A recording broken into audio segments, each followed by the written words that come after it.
Hello बच्चों, कैसे हो आप सब? तो अभिषेक है, इन्होंने क्वेश्चन किया हुआ है मुझसे कि मैम एमबीबीएस मुझे 75 लाख्स में मिल रही थी, बट मैंने वो ड्रॉप कर दी और मैंने बीएमएस ऑप्ट कर लिया, तो क्या मैंने सही करा? बेटा, मेरे हिसाब से आपने बिल्कुल सही करा, बिकॉज एमबीबीएस इज लाइक, अगर 75 लाख्स में आप एमबीबीएस कर रहे हो, उसके बाद पीजी की सीट करने जाओगे, तो और अगर ये आपके फाइनेंशियल फाइनेंसेस को अगर इनडायरेक्टली ये चीज़ें अफेक्ट कर रही है ना, तो मुझे नहीं लगता इसमें जाना चाहिए। बीएमएस भी आप कर सकते हो, बीएमएस के बाद आप स्पेशलाइजेशन में जा सकते हो। और आने वाले टाइम में ऐसा देखने को आ रहा है कि एमबीबीएस में सैचुरेशन बढ़ रही है, एंड बीएमएस लोग ना जा रहे हैं, आयुर्वेदा की तरफ जा रहे हैं, बट आपको खुद डिपेंड करता है कि आपने किस साइड को जाना है। उसमें आयुर्वेदा में भी जब आगे स्पेशलिटीज़ हैं, तो आप कौन सी स्पेशलिटी को चूज़ करना चाहोगे। और कई आयुर्वेदिक ट्रीटमेंट्स ऐसे हैं कि लोग ना मतलब एलोपैथी के ऑपरेशंस तक से बच रहे हैं। ठीक है? जैसे मैं गायनी की बात करूँ, तो गायनी में आपका जो पीसीओडी, उसका ट्रीटमेंट आयुर्वेदा में बहुत अच्छा है। फिर अब मैं गायनी की बात करूँ, तो इनफर्टिलिटी ट्रीटमेंट्स बहुत ज़्यादा ऑप्शंस आ गए हुए हैं बीएमएस में। तो वो आपके ऊपर डिपेंड करता है कि आपने कैसे उस स्पेशलाइज़ेशन को आगे लेके जाना है। ठीक है, राइट?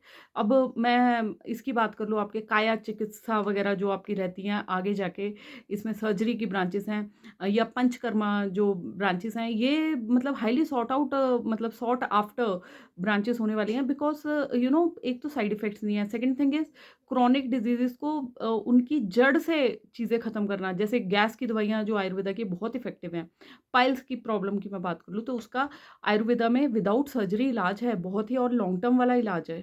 ठीक है? तो ये बहुत सारी चीज़ें हैं, और आई सर्जरीज़ हैं, कुछ एक टोटल 58 टाइप्स की सर्जरीज़ हैं जो कि बीएमएस वाले कर सकते हैं। और आगे-आगे तो ऐसा हो रहा है कि अभी ना गवर्नमेंट बीएमएस को बहुत बढ़ावा दे रही है, एंड रिसर्च वर्क्स चल रहे हैं कि जिसमें बीएमएस एंड एलोपैथी ये इकट्ठे होके काम कर रहे हैं। और कई स्टेट्स ऐसी हैं कि जहाँ पे वो जो बीएमएस वाले डॉक्टर्स हैं, उनको पावर दी जाती है to work as that they can prescribe allopathic drugs also, right? And कई हमारी चीज़ें जैसे किडनी क्रिएटिनिन लेवल्स पे बहुत अच्छा बीएमएस काम करता है, आयुर्वेदा हमारा बहुत अच्छा काम करता है, तो कई पेशेंट्स ठीक हुए हैं, है ना? तो बहुत सारी चीज़ें हैं ये कि पॉसिबिलिटीज़ बहुत ज़्यादा है, तो 75 लाख एमबीबीएस पे खर्च करना, तो मुझे लगता है कि उतना ही हम मतलब 10-15 लाख का अगर हम बीएमएस करने के बाद एक हॉस्पिटल खोल दें बीएमएस का इतना अच्छा, जहाँ पे एक अच्छा-सा सेटअप हो, पंचकर्मा का सेटअप आप लगा दीजिए, और एक-एक पंचकर्मा की थेरेपी आपकी 5-5 हज़ार रुपए, एक-एक सेशन, 1-1 घंटे में आप 5,000 रुपए कमा सकते हैं। तो बहुत सारी चीज़ें हैं, मतलब think out of the box, वो वाली थिंकिंग रहनी चाहिए। और एंटरप्रेन्योरशिप का जब दौर है ये, तो इसमें थोड़ा-सा सोचना भी चाहिए, स्टार्टअप्स के बारे में सोचना चाहिए। और आयुर्वेदा हमारी प्राचीन पद्धति है, तो इसको आगे लाना भी चाहिए, एंड ये आप लोगों पे डिपेंड करता है कि कैसे आप इसके बीच में जाएँगे, कैसे आप इसको पढ़ेंगे, कैसे अपने make best use of social media, and marketing आप बहुत अच्छी करिए, जो दिखता है वो बिकता है, बात है वो है। प्लस जब आप आयुर्वेदा से अपने पेशेंट्स को फ़ायदा देंगे, that too without side effects, तो पेशेंट्स क्यों नहीं आएँगे? इनिशियली मैं मानती हूँ थोड़ा-सा स्ट्रगल हो सकता है, but ultimately in long term, तो अगर आप थोड़ा-सा अपनी सोच बदलेंगे, तो ये आपको लॉन्ग टर्म में आपने फ़ायदे का सौदा ही करा है कि 75 लैक्स की एमबीबीएस सीट नहीं ली है।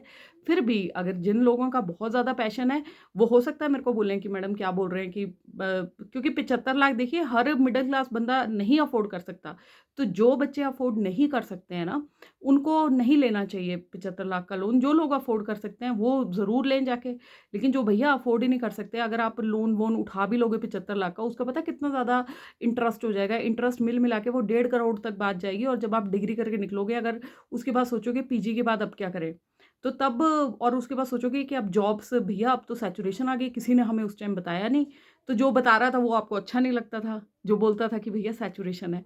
तो बेटा, हर फैमिली के लिए हर कोई यहाँ पे ना हम एक ही लेवल पे नहीं देख सकते, क्योंकि किसी का सोशल स्टेटस ऐसा होता है, किसी का लो होता है, फाइनेंशियल स्टेटस किसी का ज़्यादा है, किसी का लो है। तो हमें अपने अकॉर्डिंग देखना है कि हमारे फाइनेंसेस, हमारी फैमिली कंडीशन क्या परमिट कर रही है, क्या नहीं परमिट कर रही है, हमारा अपना लेवल कितना है, क्या मैं लाइफ में सेटिस्फाई हो पाऊँगा, या किस भी फील्ड में मैं जाऊँ, इस फील्ड को अगर मैं चूज़ कर रहा हूँ, तो क्या मैं लाइवलीहुड ले पाऊँगा, है ना? तो वो सारी चीज़ें आपको सोच समझ के जो भी डिसीजंस होने चाहिए, कैलकुलेटिव होने चाहिए। हम सिर्फ़ आपको एक सजेशन दे सकते हैं, बाकी आप अपने आपको खुद पता है कि आप कौन-सी कैटेगरी में फ़ॉल करते हो। आप अपना डिसीजन सोच समझ के लीजिए, और मेरे हिसाब से मैं आपकी स्थिति में होती, क्योंकि मैं भी एक मिडिल क्लास फैमिली से हूँ, मैं भी 75 लाख की सीट नहीं अफ़ोर्ड कर सकती। तो मेरे हिसाब से या तो मैं मेहनत करना चूज़ करती, एक ड्रॉप ले लेती, या फिर मैं बीएमएस लेती। अगर बीएमएस लेती तो मैं ये सोचती कि हाँ भई, अब मैं कैसे, अगर इस फ़ील्ड में आई हूँ, तो कैसे मुझे अपना बेस्ट इस फ़ील्ड में देना है। ठीक है? क्योंकि बैठ के रोने से कुछ नहीं होगा, मेहनत हमें करनी पड़ेगी, सोचना पड़ेगा, out of the box thinking लानी पड़ेगी, ठीक है? बाकी ब स्काई इज़ द लिमिट। ऐसा सोचो, ऐसा करो, क्या पता कोई बंदा ऐसा ही निकल जाए मेरी वीडियोज़ देख के ही, क्या पता आप में से कोई ऐसा हो जो कि एक चेन बीएमएस डॉक्टर्स की ला दे, है ना? जैसे होमियो की एक चेन चली हुई है डॉक्टर बत्रास करके, यू नेवर नो, वो पोटेंशियल हमारे अंदर ही है, बस हमें पहचानना नहीं आता है ना? बाकी भगवान सबका भला करे, हर हर महादेव, जय श्री राम, गुड लक बच्चों।